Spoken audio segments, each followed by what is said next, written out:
Alrighty, as you know, fishing Steelhead Alley is a very, very popular place from Ohio to Pennsylvania to New York, you know. So I'm going to give you the insider of my best cure for fishing steelhead in Steelhead Alley. So first thing is first is when you catch a fresh steelhead, and if you're going to harvest this fish, you want to bleed it right away. By, you know, either pulling its gills, whatever you do. You know, that gets all the blood out of the eggs. That makes these eggs look nice and golden. There's no red in them, no nothing like that.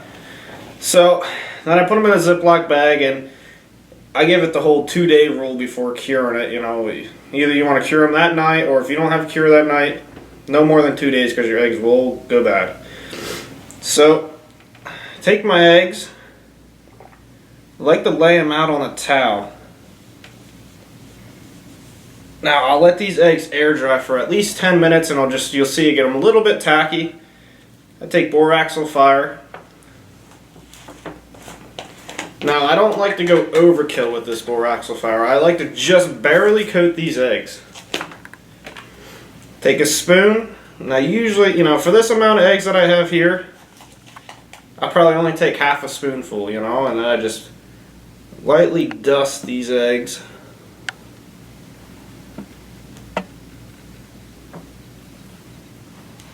Now, the secret.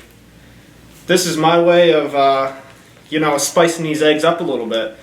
A lot of anglers hit these streams, so these fish are always seeing bait, you know, the same stuff. Everybody uses the same stuff, you know. So I make up my own little recipe on it. It's called a little bit of garlic powder and sugar. Now, I don't like to use this because it will get a little bit potent, so I just barely dust. Take a finger sprinkle on it, and just barely coat a couple of these eggs. It's giving a little bit of spiciness to them, you know. It gives that garlic smell to them. It's giving them something new. And a lot of times that will entice your steelhead. So now that I got these eggs coated, I like to just mix it up a little bit, you know. Mix them a little bit. Get that cure all through those eggs. Get them nice and juicy. Now this cure will suck all the juices out of the eggs, and then it will just suck it right back in. They'll get nice and plump, and I like to fish a little bit mushy eggs. I like those milk clouds going down the creek, as you notice. So now that I got these all mixed up, I let those sit there for another 10 minutes, let them air dry. Then I'll stick them in a nice Tupperware container, and you should be good to go. You know, I fished eggs that's been in my refrigerator all year, you know. Next year, they all work pretty good.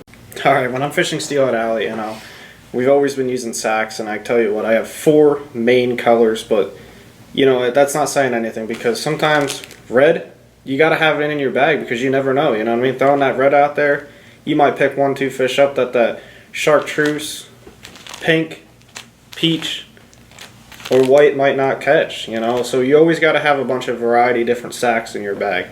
You know, now when I tie these sacks, I don't like to make those big cannonballs that everybody likes chucking. I like those nice little dime pieces, as we call them, you know, about dime size. Best success for me. Alright, now that we went over our curing process of how to cure and preserve our eggs, for the purpose of filming, processing, and, you know, even sometimes rush fishing, you can tie these eggs right away. You know, my preference is I like to let those eggs sit and soak up all that cure for an hour, but you can fish these eggs right away, and they'll still have great milkings, great scent, and everything.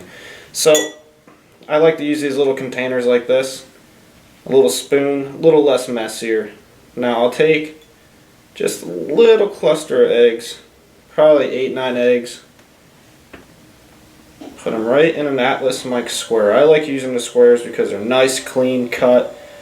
You know, I don't have to cut them with scissors and the rolls, but it all works, you know. Sometimes you got to use what you find.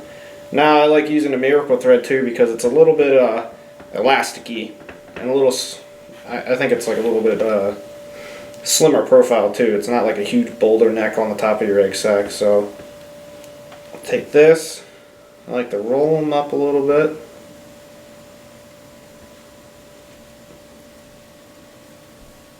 Just give them 1-2 twists. Take this thread, go right around 1-2 3, like to pull tight. Go another 3, pull tight, another 3, pull tight, and just snap it off. And I like to let those sit there. And we'll do it again. Another little cluster of eggs of 8-9 eggs. Chartreuse.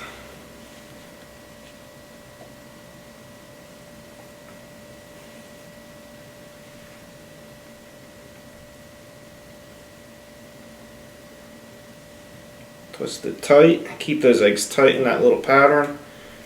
1, 2, 3. Give it a little snug pull. 1, 2, 3. Snug pull. 1, 2, 3. Snug and pop. Sometimes you got a tag in, you can just pop that one too.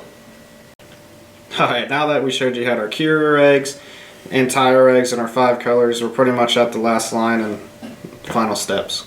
Now that we have them tied, as you see, this is Atlas Mike pink netting.